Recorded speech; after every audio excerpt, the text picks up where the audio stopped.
Hello, lovely listeners. Have you heard the good news yet? The Brave Files podcast officially has a Patreon page. If you're not familiar with Patreon, it's a great platform that creates people who care about the arts with creators like me. And we have reached a point with our sweet little podcast that we need your support to help offset some of these costs. I'm not sure if you realize it, but it's pretty expensive to produce this show week after week. So if you want to keep hearing weekly episodes of bravery and inspiration, we really need your support. But listen, there's a lot of fun stuff that comes with you being a supporter. We have many, many tiers available, and they start as low as $4 a month. And with the tiers, you can receive things like Brave Files magnets, Choose Bravely mugs, or a copy of my gratitude journal, Shift Your Focus. But we even have some really unique things, like receiving a monthly Brave Inspiration text message, or having an episode dedicated to you. On some tiers, you can get bonus content that's only available to you, and it's really good content, trust me. And there's even an opportunity to be a featured guest in a brand new segment we've created that's all about a listener profile. You can come on and tell us what's inspired you about the show and share a little brave story of your own. These things are available just for our patrons. And one of my favorite things is that 10% of all patron donations will go back to charity. In true Brave Files fashion, giving back always comes first. I would be remiss if I didn't take this moment to say thanks to the very first patron we received. Literally within moments of announcing our Patreon page, my buddy Shelly Johnson from the Latter-day Lesbian podcast became our very first patron.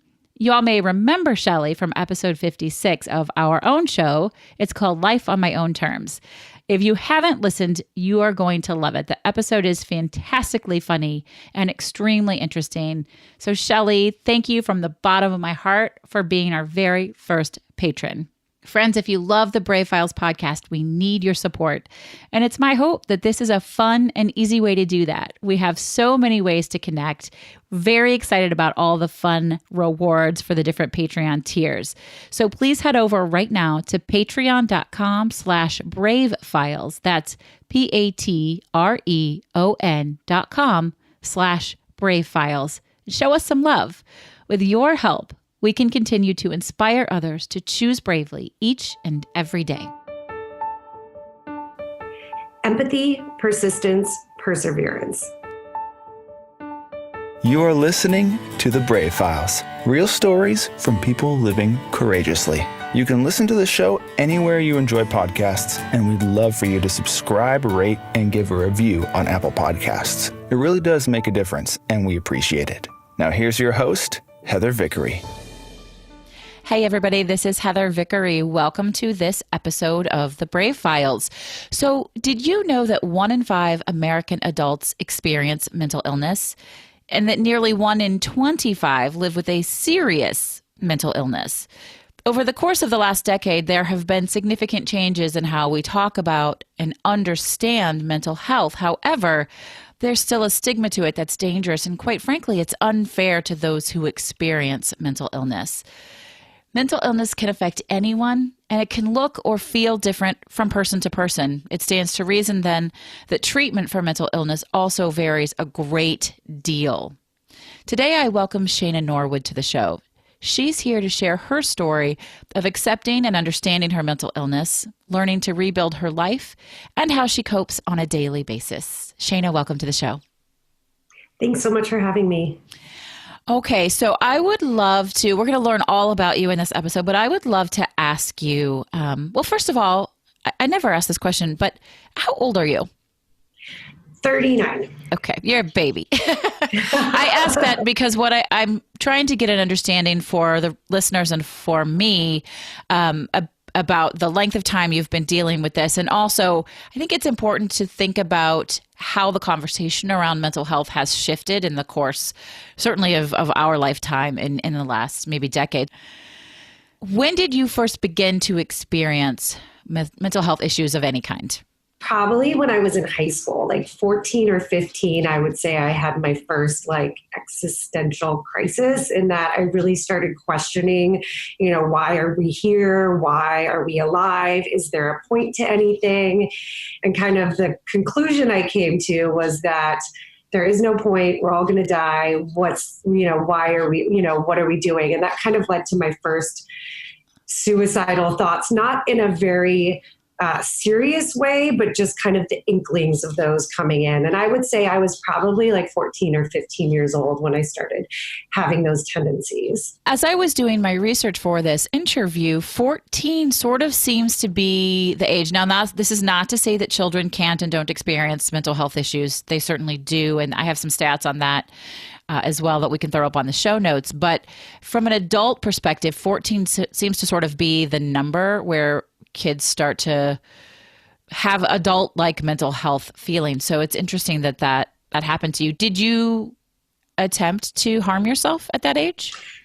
I did. I was very confused. I did some like cutting and burning of myself that my parents saw and actually sent me to therapy because they saw it. I don't know. I was too young to really have like a consciousness of why I was doing it. I just was like very confused and needed to feel something at the time. But I kind of also was like, I had heard of other people doing things like that. I was like, maybe this will help, I think. But it wasn't, I don't want to say why I was doing something or what I was really doing. I was kind of just like trying things. Right. It's so interest of full disclosure. I feel very lucky to be able to say this is not something that I can relate to. I've had situational depression like every other human, but totally. This is not something I have experience with at all. So it is an interesting conversation for me. When you say, so you could feel something, does that mean that you were numb, that you felt nothing, or you just thought maybe there should be more? It's hard to say because I was like young and confused. I would say, I don't know. It was just this big ball of like, imagine your feelings as like a huge tangled knot inside of you. And it's like trying to get something out. And I don't know if it was like I felt too much or I didn't feel anything. It was just very, very confused. Okay. All right. So your parents got you into therapy. Moving into later teen years and into the early 20s, did this continue to sort of just be sort of a basic concern, or did it elevate? How did it flow through your life? Yeah. So I should say the first time my parents got me into therapy, I hated it. I didn't want any help. I refused to go in. And so I went and met with someone a few times and was like, I'm fine. And then really therapy only works if you want to.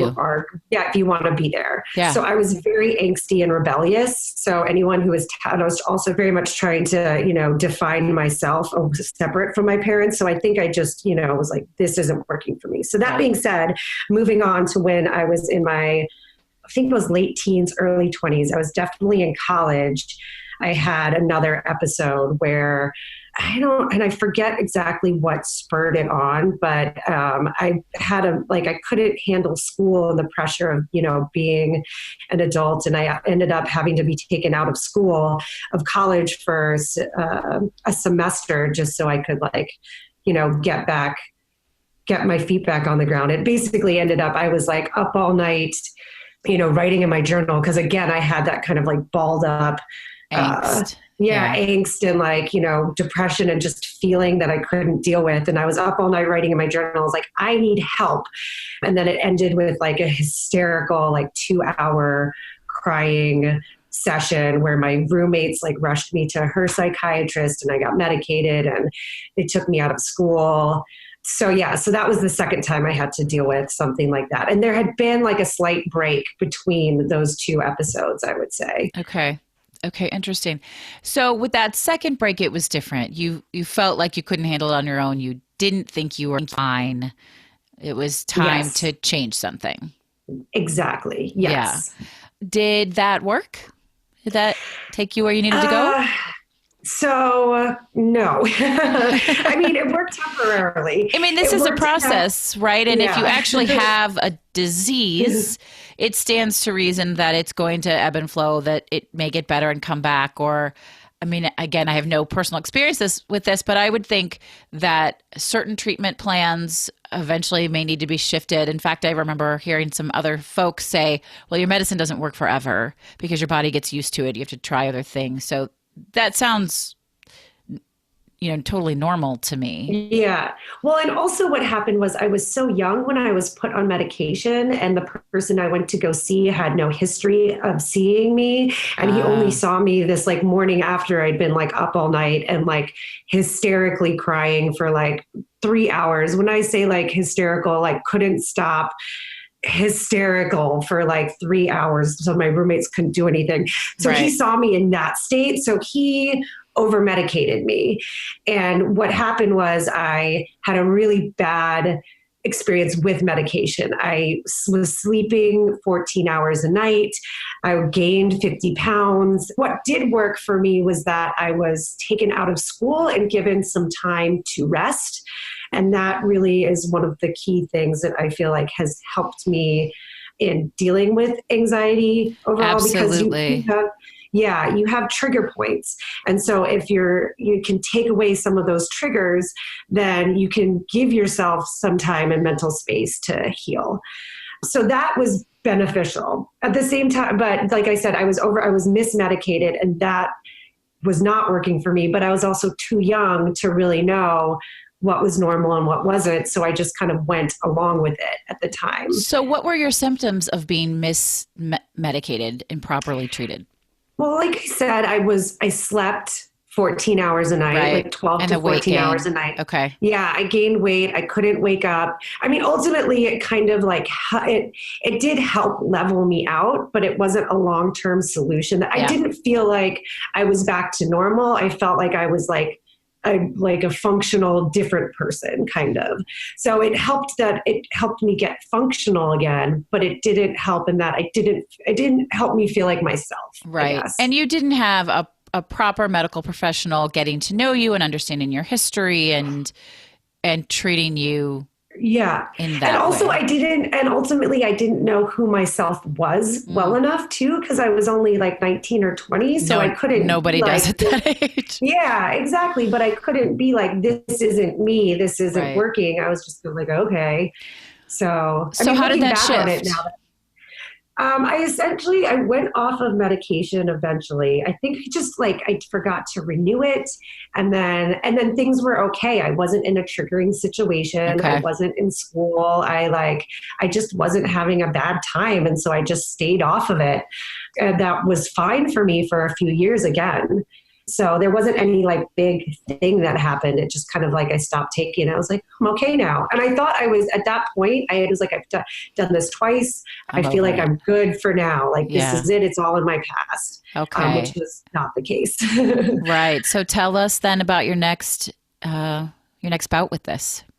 So let me see. So the next time was, I would say a significant years later. I was probably like 25 or 26. First, I had spent some time at this artist studio up in New York, which was great right after I graduated college. So I'd been there for a few months, but it was also very isolating. And that kind of started to like when I spend too much time by myself, my internal thoughts and my worries kind of gets into a downward spiral. So that was the first thing that happened was I had spent some time at this studio in like the middle of nowhere. And can I ask, is it one of those things where you sort of crave being alone because it doesn't feel right to be around others, but the more you're alone, the less it's working, or no? I hear that from some folks. So for me, I need a balance of the two. I've actually never lived alone in my life. And I think the more time I spend by myself, like I definitely need time by myself, but I also need like a touchstone to reality to help get me out of that. But like when I don't have a choice, like I was at this, at the women's studio workshop, which was, it was a fantastic place to be in, a fantastic like professional development thing and artistic journey for me. But it was also just, I kind of got like like spiraling down in my own thoughts. So that was the first part of it.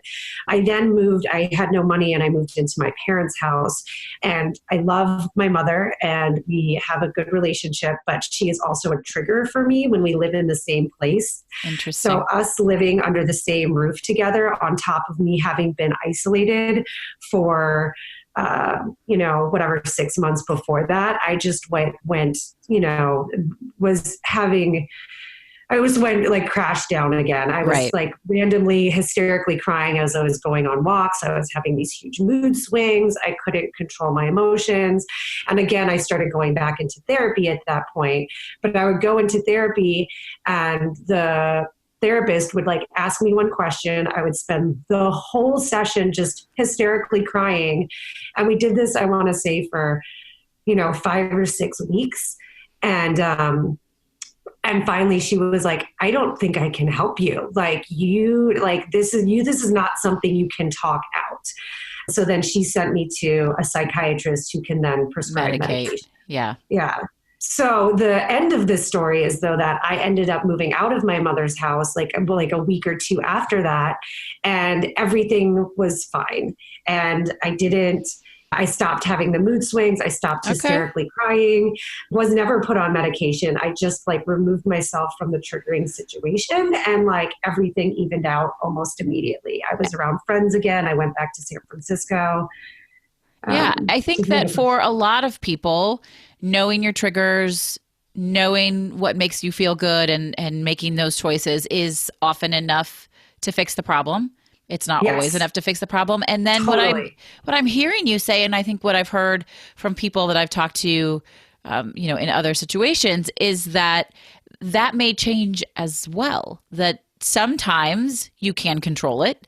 You can make different choices and you can work your way through it. And sometimes you can't. And that may be the case for one person. You may ride that roller coaster. Yeah. And I think that a lot of times, different things will trigger you. Sometimes you're in a situation where you can't control what the triggers are and you can't step away from it. The first time when I was in school and I had to be taken out of school, and the second time, that was the second time. And the third time when I was, staying at my mother's and all I had to do was move out of my mother's house, was that those are situations you can control. But more recently, some things I've had to deal with is owning a small business. And that's not something I can step away from. Or maybe you have kids, or, you have to go to a job. That's not something you can just take 3 months off of. Yeah. So let's talk about that. Now, I do know there was a big mental break for you related to business or in and around business. I'm not sure if that was the next one from the third one, or if it's even been the last one. You can tell us. Yeah. So there was a break in between. I was fine. I moved back to San Francisco. I was around friends. There was one in between that where I was moving from San Francisco to Chicago. I was starting grad school. There was a whole storm of things happening all at the same time. And this was probably the most extreme, I would say. I had no support system. I was under a lot of pressure starting grad school. And that was a time where I did have a semi-suicidal attempt. I wasn't necessarily trying to die at that point. I just needed it all to stop. And I couldn't stop the train from going, barreling down this route that was crashing me into just despair and, anxiety. So I ended up in a mental institution for 5 days, which provided me the break that I needed. And then So let me just interrupt you for 1 second. Committing yourself into a facility, which I think is really important if you need it, but that is drastically different than all of the other approaches you had taken so far. How did that come to be? And did somebody say to you, okay, Shayna, we're checking you in? Or did you say, somebody's got to check me in. Like, how did that come out?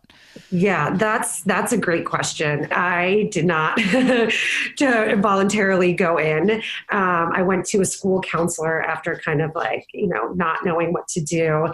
There's a bunch of things that happened that I won't go into all the details, but ultimately I went to a school counselor, and I mentioned that she asked if I had thoughts of suicide, which is a, standard question to ask. Sure. Yeah. I said yes.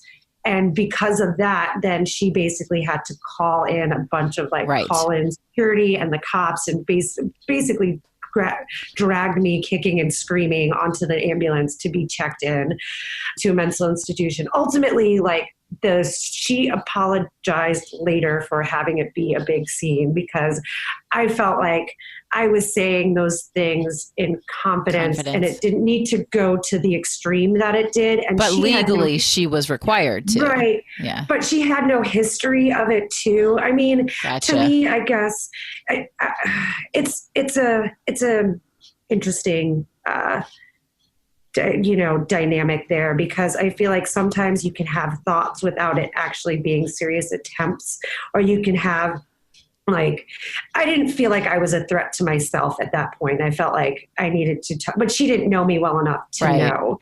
It's so tricky from the perspective of a parent and a community member. Yes. And now, especially where we read, I don't know, probably once a week about a young child who commits suicide. I read yesterday about a 9-year-old girl who hung herself because her mom told her she couldn't be on her device in the morning.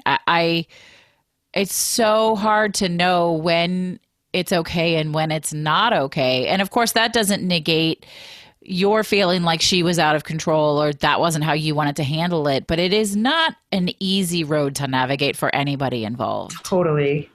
And I agree. And I mean, better safe than sorry, especially if she doesn't know me, for sure. So, and ultimately it ended up being a good thing. I mean, and yeah, but that was definitely tough. And yeah, it's hard to know what place someone is in and how serious they are, for sure. Okay.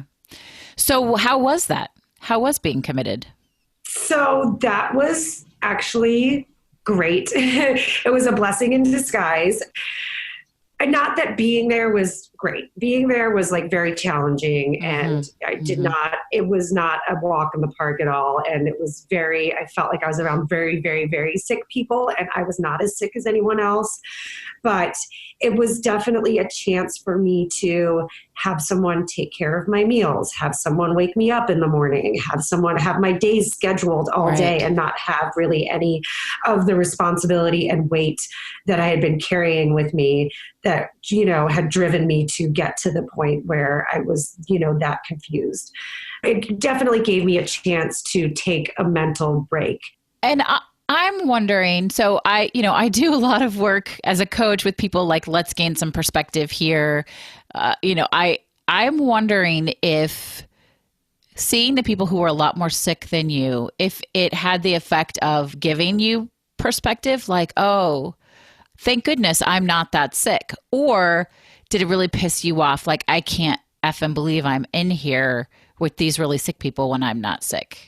Yeah, that's another great question. It was a little bit of both. Okay. I was like, I should not be here. I'm totally fine. But then I think also that thinking helped get me out of the mindset of these guys are actually really sick. I can mentally get myself out of it. You know what I'm saying? I think perspective is a really, really big, powerful thing. Yeah. If we're in the right place to accept it. Yeah. But I also feel like, it was something that I needed to get that far, down in order to, sure. In order to see it too. I don't think if I hadn't, been committed and I was probably at a place where I was that bad, but then I also had the wherewithal to pull myself out of it too. Right. And so how old were you at this point? I was 20. I just turned 29. Okay. Yes. And you were in grad school at the time? I had just started grad school, and I had just moved from San Francisco to Chicago. So, yeah. Okay. So you were local here. Yeah. All right. Well, then what happened? So then after that, they made me, they took me out of school, the authorities, I had to check in with a guidance counselor. I had like mandatory in order to even go back to school. I had to be in regular therapy. I guess they've seen this before. Right. They wanted to put me on medication. And because I had been mismedicated in the past, and I kind of knew, I was like, I can do this. And because I had, dropped so low and seen the perspective like we just talked about, I was like, I don't need medication. I can do this on my own. Okay. So I was in therapy for like 6 months. It was kind of helpful, kind of not. I wasn't medicated. I finished up the year and then, I kind of went on with my life. I ended up actually not going back to school for completely other reasons. And, I got married. I lived my life for a good, 7 or 8 years and I was totally fine since then. And because of that experience, I felt like I could see the triggers happening and I could sense if I was starting to go down to that dark place again. And in my head, I was like, I have the experience to see, to see this starting to happen. Yeah. So I can like take preventative measures to make sure that it doesn't happen again. How did you keep track of that? Did you journal? Was it just the way you felt? Just feeling, really. Yeah. If I felt like I didn't want to be around people, if I started getting kind of like spiraling thoughts. And then I also knew the things that I needed to do to help me feel better, which was just like rest, take some time off, spend all day watching TV and don't feel bad about it. That's right. Let it be okay. I love that. Yeah. Like try to get more sleep. Just doing things that would help me like relax and unwind, tell my husband I had moved here with my boyfriend, we ended up getting married. And so he was with me through that whole, the most recent episode where I ended up thing, right? Yeah. And so that was traumatic for him as well.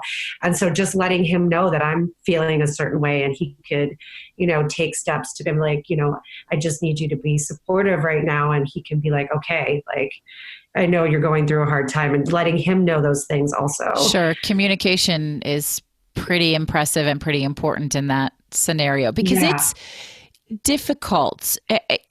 We talk a lot about folks who deal with mental health, and we should be talking a lot about it because there shouldn't be a stigma with it. But I don't know that collectively as a community, we talk a lot about those who love and live with people with mental health, and that it can be very, very difficult. You want to support, you don't always know how to support, and it can be frustrating. And I should have someone on the show to talk about that perspective about it, because I think that's important too. And I don't know, you tell me from your perspective, from the person who is dealing with the illness, do you have an understanding or a patience for your husband as he goes through this learning curve in this grieving process? It's challenging because when I need help, I am in a place where I can't be like, this is how you help me. Yeah. And I think it's also frustrating for him because he is very logical, and he's learned and he's very like science oriented. So he used to try to argue with me about why I was feeling a certain way. He's like, well, why do you feel this way? Da-da-da. He's learned more recently to be like, how do you feel? Can you explain how it feels? And then be like, I don't understand, but I understand that you feel that way. Right. But that's been we've been together for 15 years and we've been married for 9 now. It's only been in the last year or two that we've even been able to get to that point. Well, good for him. Because it is most often, not always, but most often, from my understanding, not rooted in any fact. And I have a good friend who says it's so frustrating because I know I'm going down this rabbit hole and I know I'm irrational and I know it doesn't make sense and I can't do anything about it. So you're consciously aware, right, that there isn't a why. And it's also hard because there isn't, you can't be like, to feel shame for that, for feeling those ways, but like, this is irrational. You shouldn't feel this way. That makes it even worse. Absolutely. That makes you want to like hide it inside. And then that makes it like ball up even tighter. If you're going back to like the ball of yarn, that gets even more confusing. It's still a constant struggle. It's not always a perfect communication. And I'm getting better at recognizing and saying, I'm not feeling well. And he's getting better at recognizing that it can't be rational. But we both also have our moments of weakness where like, yeah, of course. You're irrational and he's trying to be rational and the wires just don't cross. Let me be irrational. Leave me alone. I get it. And then you had another. Would you classify this as your biggest? I don't know, because you've had a lot of ups and downs, but through work, would you classify this as your biggest mental break? So the biggest thing, the difference. So basically, most recently, which was I guess almost over 2 years ago now, was when I had started my business. She has a beautiful business, by the way. Makes amazing paper and stationery and all. You do it all by hand, right? Yeah, letterpress. Yeah, letterpress by hand. Letterpress printed. Yeah. We're gonna link to it because you're gonna want some of Shayna's cool stuff. Total side note. Go ahead. Thank you. Yeah. So I had started my business. This was after I'd been married. I started real small and I started getting employees, and we opened up a retail shop in 2016. This was right around when the election was happening. And so I was getting really, just having a retail shop, was a huge financial commitment. Then all of the election stuff was just triggering me, like just the whole. It was triggering everybody, even me, right. Everybody. Yes. So that was already kind of like the baseline of what was happening. I had this huge, major kind of financial responsibility, plus a place I had to be all the time physically. Whereas before I worked out of the studio, the elections happened. And then a week before the holiday season, my studio manager goes into a coma. She was the kind of my like right hand lady and had helped with everything. So we go into the holiday season understaffed, no preparation. And your friend is on. Yes, she's like, basically not dying. alive. Yeah. Yeah.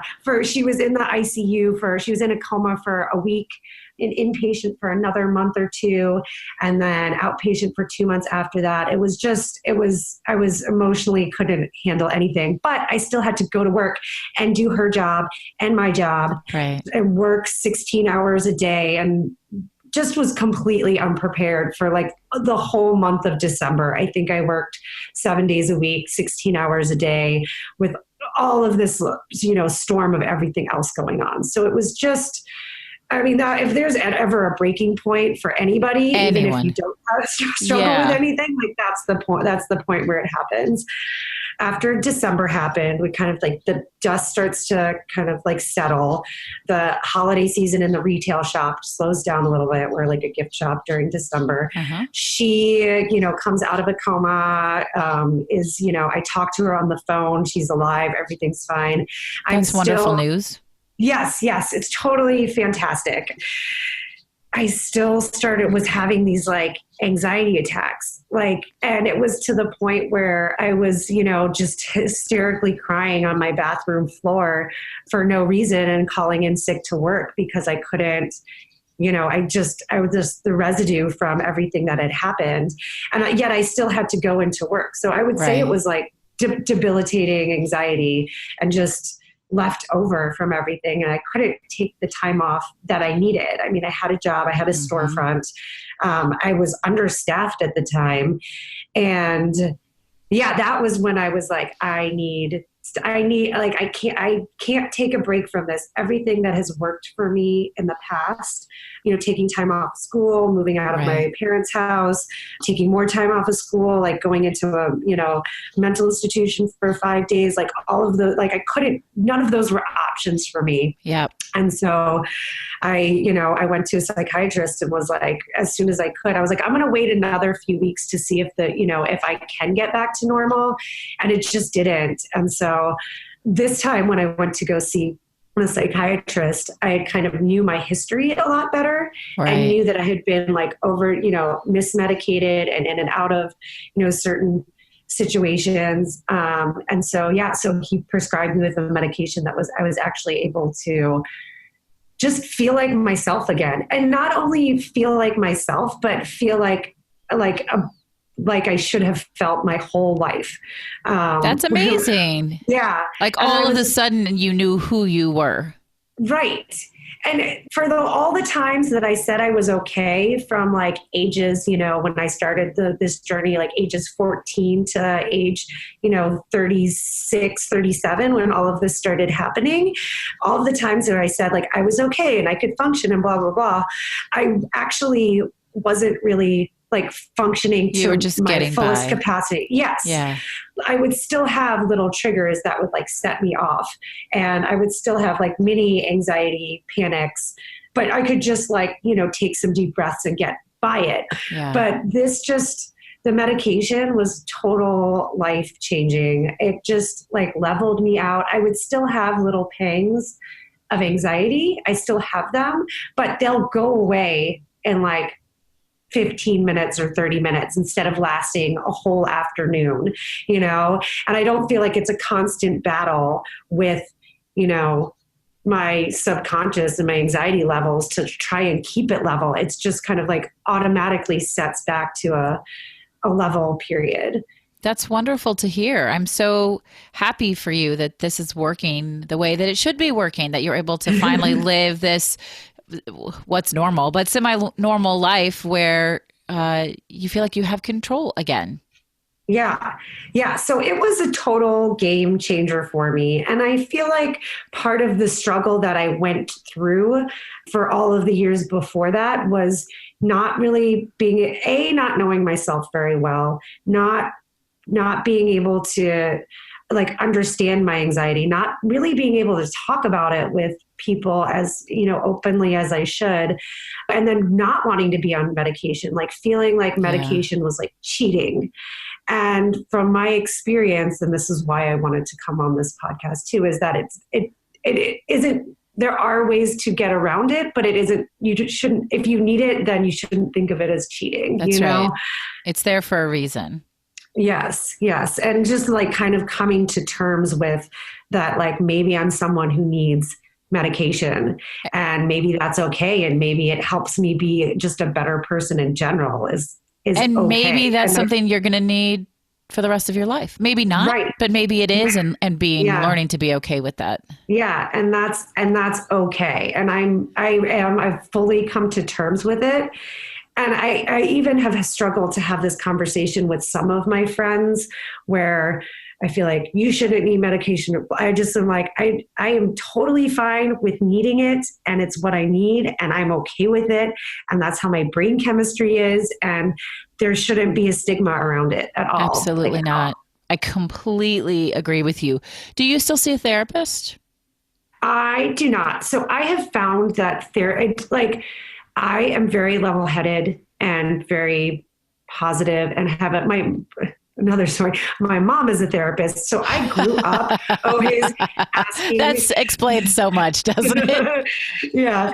I grew up always asking those questions about like, why am I feeling this way? What am I feeling? Blah, blah, blah, which I feel like a lot of people don't have in their kind of like in being raised. So because I was raised that way, I feel like I have a pretty strong sense of all the tools that you learn in therapy. And so therapy hasn't necessarily been a super helpful for me just because it's really just the chemical imbalance that is causing the discord. And it's not necessarily, I don't understand why I'm acting this way. So I don't see therapy. I have found that when I'm properly medicated, therapy isn't helpful. And I found that when I'm not properly medicated, therapy is also not helpful because it's the chemical imbalance. And again, listeners, this is going to be different for everybody. For lots of people, therapy is incredibly helpful. I really, though, appreciate that you just said it's a chemical imbalance and you can be treated with medication. And there may be that as well, right? Or it could be a combo. So there's such a vast variety in types of mental health issues and treatment. So no one here or anywhere should tell you this one thing is going to solve your problem. You may have to just sort of go through it. It's my new favorite phrase, which is not a new phrase, but I feel like I say it 3 times a day these days, it's like little bunny foo-foo. You can't go over it. You can't go under it. You got to go through it. You just have to go through this thing and figure out what's going to work best for you. Yeah, it's a journey, and it has been a journey for me. And I'm still not even good. Like, I'm great now, but I have learned that I always have to keep my eye on it, because I know that it's a weakness that I have, or not a weakness, but it's a challenge that I have. Absolutely. Do you have any daily rituals that sort of help you stay on track emotionally? Sleeping is my number one thing. Yes. And always the way that my anxiety has started to manifest itself is by not sleeping. If I start to get anxious about something, or if I'm starting to, get balled up and emotional, then the first symptom is always lack of sleep, which then like spirals down into, I'm not sleeping, I'm sleeping less, and then I'm less rational and more emotional, and just everything gets worse. That being said, I always try to make sure that I'm very cognizant of my getting enough sleep. So, I mean, this will be kind of embarrassing. I get in bed between like 9 and 10 o'clock at night. Not embarrassing. You got to take care of yourself. Yeah. I have a whole ritual where and I also have some medication that I take to help sleep, because it is still something that anxiety will keep me awake, even with my other anti-anxiety medication that I have. So I turn on a movie that I've already seen, really quiet, and kind of let that lull me to sleep. I have an eye mask and a white noise machine. And it's like a whole process from start to finish. But I mean, that's pretty much it. Is I always try to make sure that I get the sleep that I need, which isn't always successful, but that's my goal. But it sounds like a really nice set of rituals for self-care, right? You're calming yourself down. You're doing something that feels safe. You're resting, relaxing, the face mask. It's a number of different things that probably do more than just help you fall asleep. They make you feel safe and comforted, and they deeply relax you. So I think that's all really great. So from the ups and the downs of all of this, you've gone through a lot, and just you're quite a fighter. Obviously, you're ready to protect yourself. How do you celebrate the wins and keep that, or do you even keep that as a focus when sometimes things are really hard? I definitely try to pause and recognize what I've done, or what I've come through, or what I have. Sometimes if I'm in the throes of, let's say, an anxiety attack, it's impossible to do anything like that. Yeah. But I definitely try to pause and give thanks, and, just feel gratitude for, what I have and what my life is, which is pretty amazing, I feel like, in general. And then I also, try to spend time with the relationships are number one to me. Absolutely. Relationships with, my husband, my friends, my family, even my employees, the team that works for me. I definitely don't, do anything by myself. And I always try to spend time with those people, and, recognize also the part that they have in helping me survive. So I love that. So bringing people in with you, celebrating with them, keeping them close. And I love that you mentioned gratitude. Everyone who listens knows that I'm a big fan of gratitude. Do you have a gratitude practice? Not conventionally. No, I feel like okay. No judge. I think that it can be done in so many different ways. Yeah. But it sounds like it's almost become, and I don't mean to put words in your mouth, but almost a survival tool for you. Like you said that a form of celebration for you is expressing gratitude. So that's beautiful. Yeah. And I feel like also it's something that is just inherently a part of who I am also, is that I am someone who, is pretty positive in general and thankful. And so I think it's something that I'd just be like, wow, like this is a great day. Or, I don't know, the feelings just like emerge. Yeah. I'm a feeler. So I love it. I am too. Big time, for better or for worse. Yeah. So Shayna, I get to ask this question every week and I love to hear the different answers. It's such an important one for me. What is your favorite charitable organization to support? I have a personal affinity for Planned Parenthood because it is something that I have used in my past as a student for birth control and free STD testing and gynecological visits, especially when I didn't have any health insurance. It was something that I used. It was my only, general practitioner I went to. So definitely Planned Parenthood. Yes. I'm a big supporter of Planned Parenthood for all of those reasons and more. Yeah. But yes, they do so many wonderful things for women who really, really need it. Shayna, if you could give one piece of advice, if someone out there is listening and they're concerned about their mental health, whether it's the very tip of the iceberg or things are bad, what is one thing that you would say to that person? I might say a few things. The first thing I would say is you are not alone, and it is okay to feel that way. And don't beat yourself up. Everybody feels that way. And I would want to emphasize again, you are not alone. And then the next thing would be talk to someone if you can and know that there's somebody out there who loves you. And, it doesn't have to be a therapist or a psychiatrist or anything else. Just tell somebody how you're feeling, and then that can help you feel not alone. Thank you for that. Thank you for that. I got all choked up. I know. Me too. You're not alone, and I'm not a therapist, but if somebody wants to reach out to me, do that. Listen, whatever your outlet is that's going to give you the support that you need, take it without apology. I really believe that. So thank you so much for that. Shayna, would you share your 3 words with us one last time? Empathy, persistence, perseverance. Those are really beautiful words, and I think you've done a nice job. Sometimes I ask people to clarify why they selected their words at the end of the interview, but I think we touched base on all of that. Clearly, you have an empathetic heart, and persistence is, I mentioned that earlier. It's really wonderful, and perseverance that you've continued to fight and find new ways to make yourself feel whole. Oh, I appreciate that. Thank you so much for being here and sharing your story and your truth in the hopes that it will help destigmatize mental health and that people can have more conversations like this and know that they aren't alone and that this is a normal thing and that they can get help. Yeah, thank you for the great conversation. I really appreciate it. Listeners, if you are experiencing mental health concerns, please know, as Shayna said, that you are not alone. Nothing is wrong with you. Support is available. I might suggest reaching out to NAMI, which is the National Alliance of Mental Health, and you can reach them with this phone number, 1-800-950-NAMI.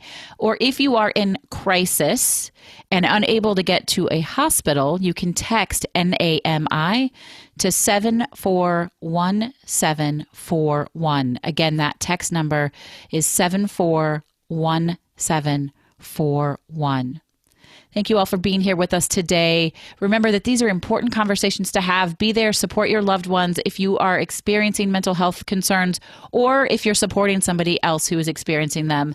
There are a lot of different ways to tackle this problem, and you never know what it's going to look like. So thank you for being here with us. I will talk with you next week. This is Heather Vickery reminding you today and always to choose bravely. This episode is brought to you by Audible. Audible content includes an unmatched selection of audiobooks. Check it out for yourself and get your 30-day free trial, including one free audiobook. Simply visit audibletrial.com/thebravefiles and voila, free audiobooks. What could be better than that?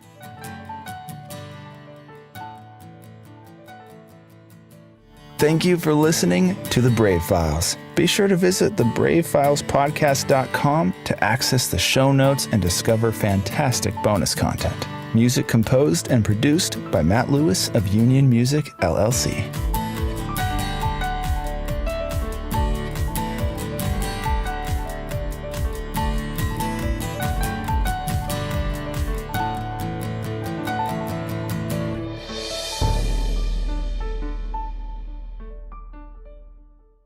Special thanks to our editor and audio mix expert, Andrew Olson. I am eternally grateful for all that he does to make each week sound so fantastic. You can hear more of Andrew's work at findandrewolson.com.